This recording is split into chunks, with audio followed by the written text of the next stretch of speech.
to all. நம்ம civilians அகாடமியில் TNPSC surveyor and test patches வந்து போய்கிட்டு இருக்கு. ஸோ ஜாயின் பண்ணணும்னு நினைக்கிற ஸ்டூடெண்ட்ஸ் கீழே டெலகிராம் நம்பர் கொடுத்துருக்கோம். ஸோ அதுக்கு டெலகிராம் மூலயமா நீங்கள் டீட்டெயில்ஸ் தெரிஞ்சுக்கலாம் அண்ட் டெஸ்ட் பேட்சில் ஜாயின் பண்ணிக்கலாம். இன்றைக்கி நம்ம என்ன பார்க்க போகிறோம் அப்படின்னா செயின் சர்வேயோடைய ஒரு மாடல் டெஸ்ட் தான் வந்து பார்க்க போகிறோம். ஓகேவா, ஆல்ரெடி வந்து பேசிக் இன்ஜினியரிங் ட்ராயிங்கோடைய மாடல் டெஸ்ட் கொடுத்துருந்தோம்.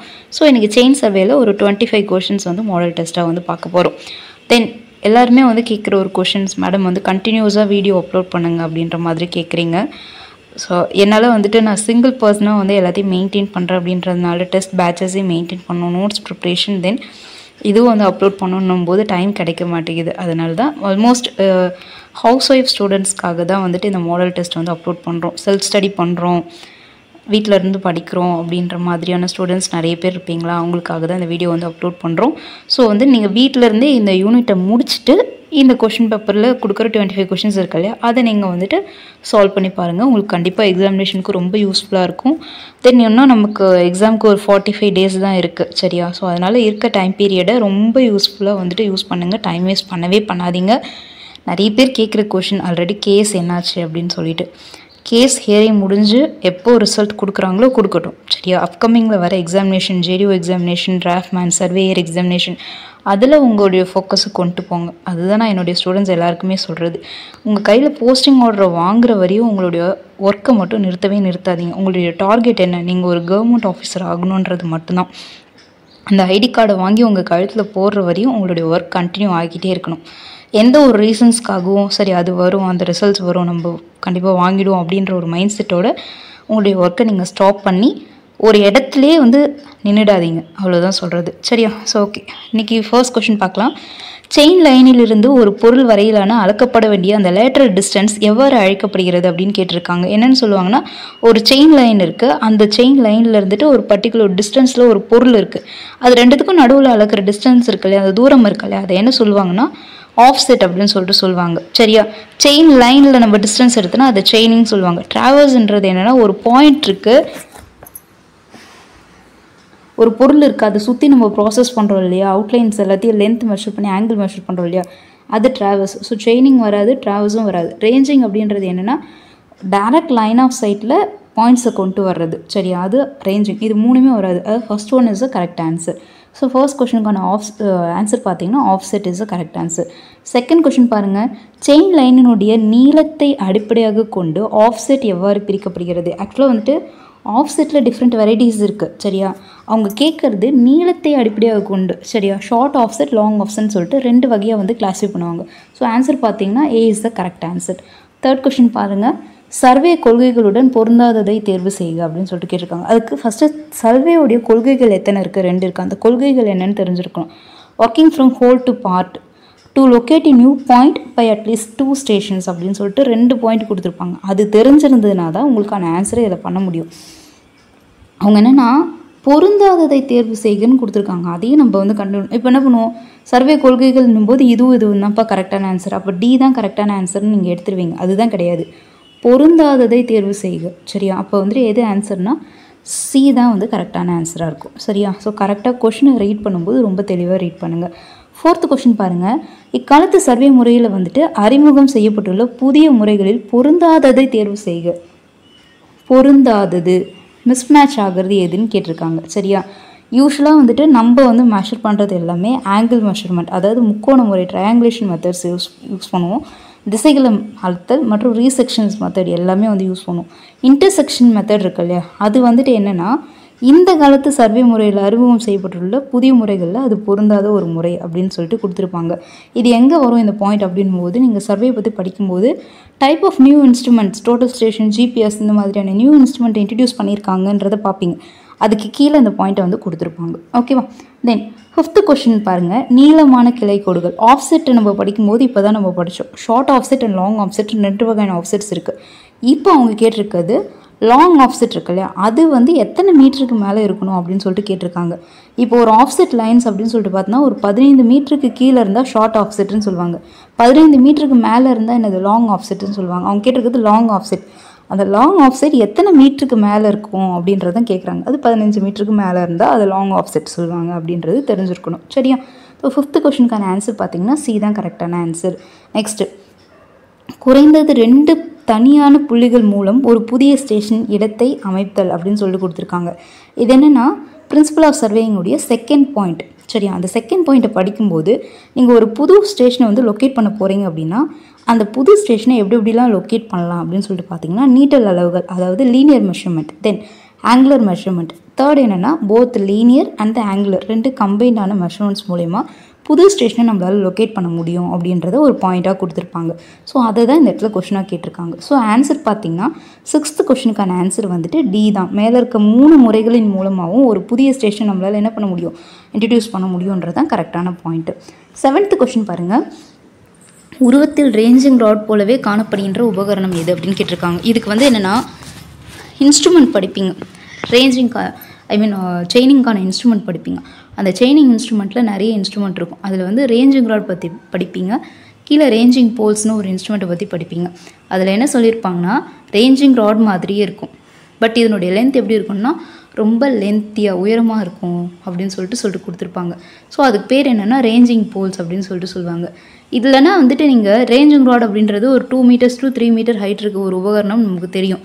கீழே இருக்க எல்லா இன்ஸ்ட்ருமெண்ட்டையும் பாருங்கள், பெக்கு எப்படி இருக்கும், ரேஞ்சிங் ராட் மாதிரியா இருக்கும்? கண்டிப்பாக கிடையாது. உருவத்தில் பெக்குக்கும் ரேஞ்சிங் ராடுக்கும் சம்மந்தமே இருக்காது. பெக்குன்றது சின்னதாக இருக்கும், 15 centimeter நீளமுடையதாக இருக்கும். ரேஞ்சிங் ராட் 2 to 3 meters இருக்கும். ஸோ அது வந்து கண்டிப்பாக வரவே வராது. டேப்பும் வராது. ஆரோஸ் என்பது பார்த்திங்கன்னா நமக்கு கிட்டத்தட்ட ஒரு 40 centimeters வந்து ஹைட்டில் இருக்காது, அதுவும் வராது. ஸோ ஆப்ஷன்ஸ்லேருந்து எடுக்கணுனாலும் ஈஸியாக நீங்கள் எடுத்துட முடியும். 7th கொஷனுக்கு ஆன்சர் பார்த்தீங்கன்னா second one is right answer. Next முக்கோணவியல் சர்வேயில் வந்து பேஸ் லைன்களை அளப்பதற்கு பயன்படுவது என்ன அப்படின்னு சொல்லிட்டு கொஷின் கேட்டிருக்காங்க. இது என்னென்னா நீங்கள் வந்து டைப் ஆஃப் லைன்ஸ் வந்து படிச்சுட்ருப்பீங்க, செக் லைன், ஸ்டை லைன், பேஸ் லைன்ஸ்லாம் படிச்சுட்டு இருக்கும்போது பேஸ் லைன் ஒரு கான்செப்ட் கொடுத்துருப்பாங்க. அதில் நீங்கள் என்டையர் டவுன் ஏரியாவும் நீங்கள் சர்வே பண்ண போகிறீங்கன்னா அது ஃபஸ்ட்டு என்ன பண்ணுவாங்கன்னா ஸ்ப்ளிட் பண்ணுவாங்க, ட்ரையாங்கிளாக ஸ்ப்ளிட் பண்ணுவோம். அதில் ஒரே ஒரு பேஸ் லைன் தான் கொடுத்துருப்பாங்க. அந்த பேஸ் லைன் வச்சு தான் என்டையர் சர்வேவுடைய அக்யூரஸியே இருக்கும். அந்த பேஸ் லைனை மெஷர் பண்ணுறதுக்கு என்ன டேப் யூஸ் பண்ணுன்றதை அங்கே கொஷினாக கொடுத்துருக்காங்க. சரியா, என்ன டேப் யூஸ் பண்ணுவோம்னா ஸ்டீல் டேப் தான் வந்து யூஸ் பண்ணுவோம். ஸோ 8th கொஷனுக்கான ஆன்சர் பார்த்தீங்கன்னா third one is right answer அப்படின்னு சொல்லிட்டு கொடுத்துருக்காங்க. நெக்ஸ்ட் 9th கொஷின் பாருங்கள். இதுக்கெலாம் வந்து எரர்ஸ் அண்ட் செயின் அப்படின்னு சொல்லிட்டு ஒரு சில கான்செப்ட் கொடுத்துருப்பாங்க. படிச்சிருந்தா மட்டும்தான் இதில் ஆன்சர் பண்ண முடியும் கண்டிப்பாக. சரியா, செயினுடைய எரர்ஸ் கொடுத்துருப்பாங்க. ஒரு 20 meter செயின்னா என்ன எரர் லிமிட் இருக்கலாம், 30 meter செயின்னா என்ன எரர் லிமிட்ஸ் இருக்கலாம் அப்படின்ற மாதிரி கொடுத்துருப்பாங்க. ஒரு 20 meter செயின் போது ±5 mm அப்படின்ற அளவில் வந்து எரர் லிமிட் இருக்கலாம் அப்படின்ற ஒரு பாயிண்ட் கொடுத்துருப்பாங்க. ஸோ 9th கொஷனுக்கான ஆன்சர் பார்த்தீங்கன்னா third one is right answer. Next ஒரு செயினுடைய ஒவ்வொரு 5 மீட்டர்லேயும் என்ன பொருத்தப்பட்டிருக்கும் அப்படின்னு சொல்லிட்டு கேட்டிருக்காங்க. ஒரு செயின் அப்படின்னு எடுத்துக்கிட்டோன்னா அதில் ஹேண்டில்ஸ் இருக்கும், பித்தளை வளையங்கள் கொடுத்துருப்பாங்க, 3 ரிங்கு கொடுத்துருப்பாங்க, டேலிஸ் இருக்கும். சரியா, அதுக்கப்புறமேட்டா வந்துட்டு ஒரு மீட்டர் லென்த்லேயும் வந்துட்டு ஒரு பித்தளை சின்ன சின்ன வளையங்கள் வந்து கொடுத்துருப்பாங்க. அவங்க கேட்டிருக்குது 5 மீட்டர் நீளம். 5 மீட்டர் நீளத்தில் வந்து டேலிக்கல் தான் வந்து பொருத்தப்பட்டிருக்கும் ஒவ்வொரு 5 மீட்டர்லேயும். சரியா, ஸோ அவங்க கேட்டிருக்க 10th கொஷனுக்கான ஆன்சர் பார்த்தீங்கன்னா third one is right answer. Okay, ஆன்சர்லேருந்து இந்த கொஷினை எடுக்கணும் அப்படின்னாலும் ஈஸியாக எடுக்கலாம். ஹேண்டில்ஸ்ன்றது எண்டில் கொடுத்துருப்பாங்க, அது வராது. லிங்க் அப்படின்றது ஃப்ரம் ஒரு 20 cm or 30 cm நீளத்திற்கு மொத்தமாக இருக்கிறது. சரியா, அதுவும் வராது. பித்தளை வளையமா தாலிக்கலா அப்படின்றதான் டவுட்டாக இருக்கும். ஸோ வந்துட்டு என்னென்னா பித்தளை வளையங்கள் வந்துட்டு எங்கே பண்ணியிருப்பாங்கன்னா ஒரு 1 meter லென்த்தில் வந்து கொடுத்துருப்பாங்க. தாலிக்கல் என்பது 5 meters லென்த்தில் வந்து கொடுத்துருப்பாங்க. ஸோ அதை தெளிவாக படிச்சிங்கனாலுமே அதுலேருந்து நம்ம ஈஸியாக அட்டென்ட் பண்ணிடலாம்.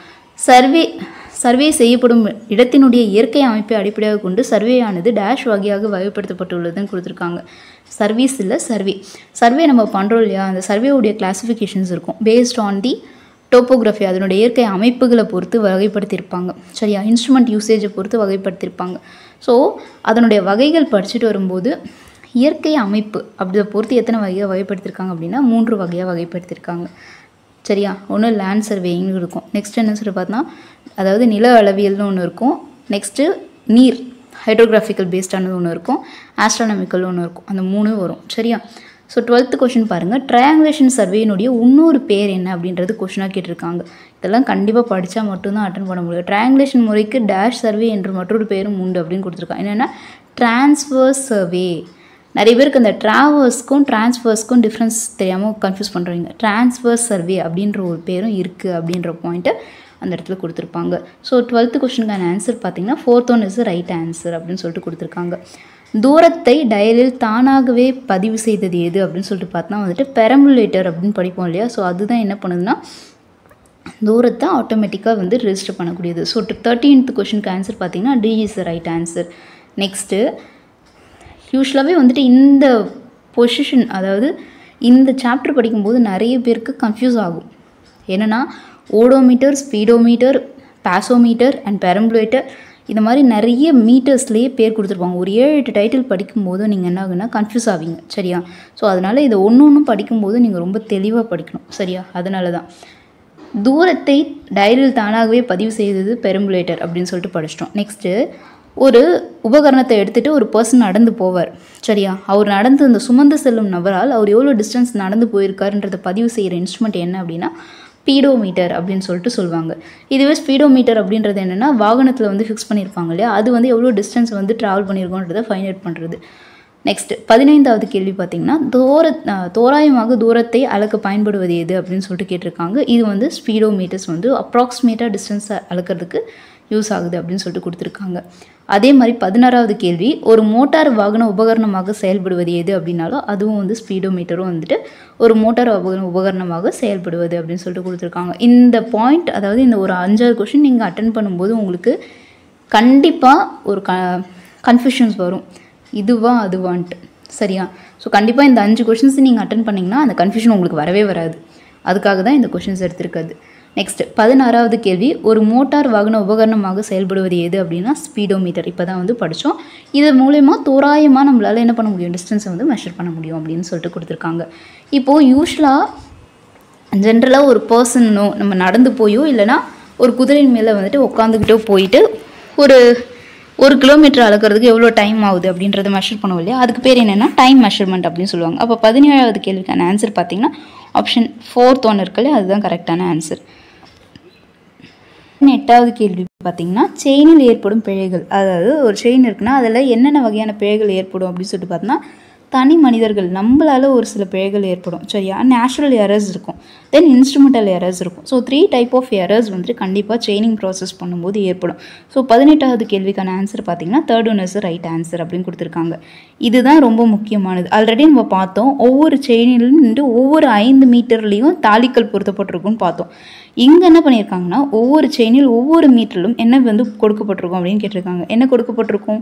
பித்தளை வளையங்கள் வந்து கொடுக்கப்பட்டிருக்கும் அப்படின்னு சொல்லிட்டு கொடுத்துருக்காங்க.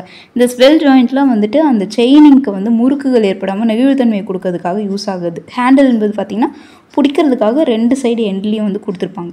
ஸோ ஆப்ஷன்லேருந்து எடுத்தால் கூட நமக்கு 1 and 2ல் தான் உங்களுக்கு கன்ஃபியூஷன்ஸ் வருமே. சரியா? ஸோ அந்த மாதிரியும் எடுக்க பழகிக்கணும். தென் 20வது கேள்வி மிக குறைந்த தெர்மல் கோஎஃபிஷியன்ட் மதிப்பை கொண்டிருக்கும் டேப் வகை எதுன்னு கொடுத்துருக்காங்க. டேப் நீங்கள் டிஃப்ரெண்ட் டைப் ஆஃப் டேப் படிப்பீங்க. அதில் எதுக்கு வந்து தெர்மல் கோஎஃபிஷியன்ட் வேல்யூஸ் வந்துட்டு ரொம்ப கம்மியாக இருக்கும் அப்படின்றது கேட்டிருக்காங்க. இது எல்லாருக்குமே தெரியும். ஒரே ஒரு டேப்பில் தான் தெர்மல் கோஎஃபிஷியன்ட் பற்றி படிப்பீங்க. அது என்னென்னா இன்வெர்ட் டேப்பு. சரியா? அதே மாதிரி ஈஸியாக உடையக்கூடிய தன்மையை கொண்டது இன்வெர்ட் டேப்பு. ரொம்ப அக்யூரேட்டான மெஷர்மெண்ட்ஸ் எங்கே வேணும், இப்போ இந்த பேஸ் லைன் மெஷர்மெண்ட்ஸ்லாம் படிச்சுட்டு வந்தோம் இல்லையா, அந்த மாதிரி இடங்களில் இதை வந்து யூஸ் பண்ணுவாங்க. ஓகே. ஸோ 20th கொஸ்டினுக்கான ஆன்சர் பார்த்தீங்கன்னா option C is the right answer. 21வது கேள்வி தூரங்களை அளப்பதற்கு செயின் ஆர் டேப்பை பயன்படுத்தும் முறை என்ன அப்படின்னு கேட்டிருக்காங்க. நேரடி முறை. சரியா? அதாவது மெஷர்மெண்ட்ஸை பொறுத்தவரையும் டேரக்ட் மெஷர்மெண்ட், இன்டைரக்ட் மெஷர்மெண்ட்னு 2 வகையான மெஷர்மெண்ட்ஸ் இருக்குது. டேரக்ட் மெஷர்மெண்ட் இருந்தது டேப்பையோ செயினையும் யூஸ் பண்ணி பாயிண்ட்ஸ்க்கு நடுவில் இருக்க டிஸ்டன்ஸை மெஷர் பண்ணால் அது டேரக்ட் மெஷர்மெண்ட். இன்டைரக்ட் மெஷர்மெண்ட்ஸ் அப்படின்றது என்னென்னா ஒரு ட்ரையாங்குலேஷன் மெத்தட்ஸ் யூஸ் பண்ணி நம்ம டிஸ்டன்ஸ் கேல்குலேட் பண்ணுறோம் இல்லையா, ஸோ அதுக்கு என்ன பேர்னா இன்டைரக்ட் மெஷர்மெண்ட்ஸ் அப்படின்னு சொல்லிட்டு சொல்லுவாங்க. ஓகே. ஸோ 21வது கேள்விக்கான ஆன்சர் பார்த்தீங்கன்னா option A is the right answer. Next chain. ஒரு செயின் ஆனது டேஷ் மில்லிமீட்டர் விட்ட முடிய மைல்டு எக்கினால் ஆனது அப்படின்னு கொடுத்துருக்காங்க. எல்லாருக்குமே தெரியும் 4 மில்லிமீட்டர் விட்ட முடிய மிருதுவான எக்கினால் செய்யப்பட்டது. சரியா? அதுதான் கொடுத்துருக்காங்க. மைல்டு எக்குன்றது ரொம்ப முக்கியமானது. So 4 millimetre is the right answer. Then 23 chain லைனுக்கான ஆஃப்செட் இருக்கு இல்லையா, நம்ம யூஸ்வலாக செயின் லைன் இருக்குது, அந்த செயின் லைனில் இருந்துட்டு ஒரு ஆஃப்செட் வந்து எடுக்க போகிறோம். இதுதான் ஆப்ஜெக்ட். ஒரு பில்டிங் இருக்குது. சரியா? இப்போ இதுக்கும் இந்த பர்டிகுலர் பாயிண்ட்டுக்கும் என்ன பண்ண போகிறோம்னா ஆஃப்செட் எடுக்க போகிறோம். இந்த ஆஃப்செட்டை பர்பண்டிகுலர் ஆஃப்செட்டாகவும் எடுக்கலாம், ஆப்ளிக் ஆஃப்செட்ஸாகவும் எடுக்கலாம். பர்பண்டிகுலர் ஆஃப்செட் அப்படின்றது 90 டிகிரியில் எடுத்தோம், அதாவது செயின் லைனுக்கும் நீங்கள் எடுக்கிற பாயிண்ட்டுக்கும் நடுவில் இருக்க ஆங்கிள் 90 டிகிரி இருந்தால் அது பர்பண்டிகுலர் ஆஃப்செட்னு சொல்லிட்டு சொல்லுவாங்க. இதுவே நீங்கள் ஒரு சம் ஆங்கிள்ஸில் எடுக்கிறீங்க, இப்போ பாயிண்ட் இங்கே இருக்குது, நான் இங்கேருந்து இப்படி எடுக்கிறேன்னா அது 90 டிகிரி ஆங்கிள்ஸாக கண்டிப்பாக அந்த மாதிரியான சூழ்நிலைகளை எடுக்கிறது ஆப்ளிக் ஆஃப்செட் கொடுப்பாங்க. இது 90 டிகிரியாக இல்லாமல் வேறு கோணத்தில் இருக்கும், அதை வந்து ஆப்ளிக் ஆஃப்செட் சொல்லுவாங்க. அப்போ லாங் ஆஃப்செட் ஷார்ட் ஆஃப்செட்ன்றது இது நீளத்தின் அடிப்படையில் சொல்லப்படுவது, கோணத்தின் அடிப்படையில் கிடையாது. கண்டிப்பாக இது ரெண்டுமே வராது. அப்போ இது ரெண்டுத்தில் ஏதோ ஒன்று தான். பர்பண்டிகுலர்னால் எல்லாருக்கும் தெரியும், 90 டிகிரினா தான் அது பர்பண்டிகுலர். அவங்க 90 டிகிரி இல்லைன்னு சொல்லிட்டாங்க, அப்போ இதுவும் வராது, இதுதான் வரும்ன்றது தெரிஞ்சிருக்கணும். ஓகே. தென் செயின், டேப் மற்றும் பிற உபகரணங்களின் மூலம் தரையினுடைய மீதுள்ள தூரங்களை உள்ளபடியே அளவிடுவது என்ன முறை அப்படின்னு சொல்லிட்டு பார்த்தீங்கன்னா நேரடி முறை. இது ஆல்ரெடி வந்து கேட்ட கொஷின் தான் இதுவும். சரியா?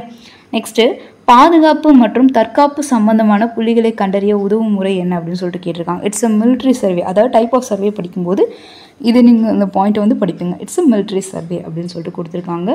தென் இதில் கொடுத்த கொஷின்ஸை வந்து நீங்கள் ட்ரை பண்ணி பாருங்கள், கண்டிப்பாக உங்களுக்கு யூஸ்ஃபுல்லாக இருக்கும்னு நினைக்கிறேன்.